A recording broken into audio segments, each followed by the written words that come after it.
हाय नमस्कार. एका नवीन ब्लॉगमध्ये तुम्हा सगळ्यांचं स्वागत आहे. मी अनिकेत डिझायनर. मी पुण्याच्या एका स्टार्टअपमध्ये काम करतो आणि मला 3 वर्षापेक्षा जादाच एक्सपिरियन्स आहे.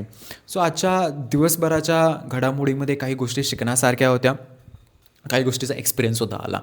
सो आमचं सध्या डिझाईन्स फायनल स्टेजला आहे. सो आम्ही आता एक एक वेंडर शोधत आहे जो आम्हाला स्टँडी पाऊचची एक हाय क्वालिटीची प्रिंटिंग सर्व्हिस आम्हाला प्रोव्हाइड करेल. आमच्या एक्सपेक्टेशन्सनुसार आम्हाला जसा हवा आहे तसा जो मॅट फिनिश आहे तो आहे.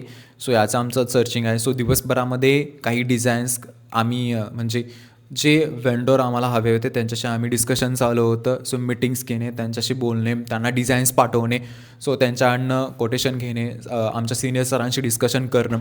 सो ह्या गोष्टी आज दिवसभरात चालूच होत्या. त्याचबरोबर साईड बाय साईड जे ऑलरेडी आमच्याकडे डिझाईन्स अवेलेबल आहेत त्यांचं अपग्रेडेशन करणं, म्हणजे त्याच्यामध्ये काही चेंजेस करू शकतो का, किंवा इन केस काही रेसिपी चेंज झाल्या असतात सो त्यांचे इन्ग्रेडियंट चेंज करणे, ओल्ड पॅकेजिंगमध्ये अजून काही इन्हान्स करू शकतो का याच्याबद्दलचं डिस्कशन करणं. ह्या गोष्टीसुद्धा साईड बाय साईड चालू असतात. त्याचबरोबर जेव्हा तुम्ही वेबसाईट बघता, वेबसाईटसाठी जे लिस्टिंग इमेजेस, आता काही जणांना लिस्टिंग इमेजेस माहीत नसतील. लिस्टिंग इमेजेसमध्ये काय असतात, जेव्हा ॲमेझॉनवरती तुम्ही एखादा प्रोडक्ट सर्च केल्यानंतर तुम्हाला त्या प्रोडक्टबद्दलची इन्फॉर्मेशनच्या एक मल्टिपल स्लाईड दिसतात. सो त्यांना आम्ही लिस्टिंग इमेजेस म्हणतो.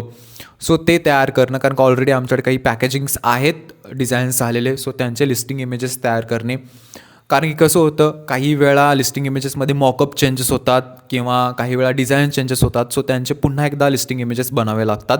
आणि काही वेळा कसं होतं की गव्हर्नमेंटचे काही रूल्स असतात, जसे FSSAI लायसन्स तुम्हाला टाकणं गरजेचं आहे. मॅन्युफॅक्चरिंग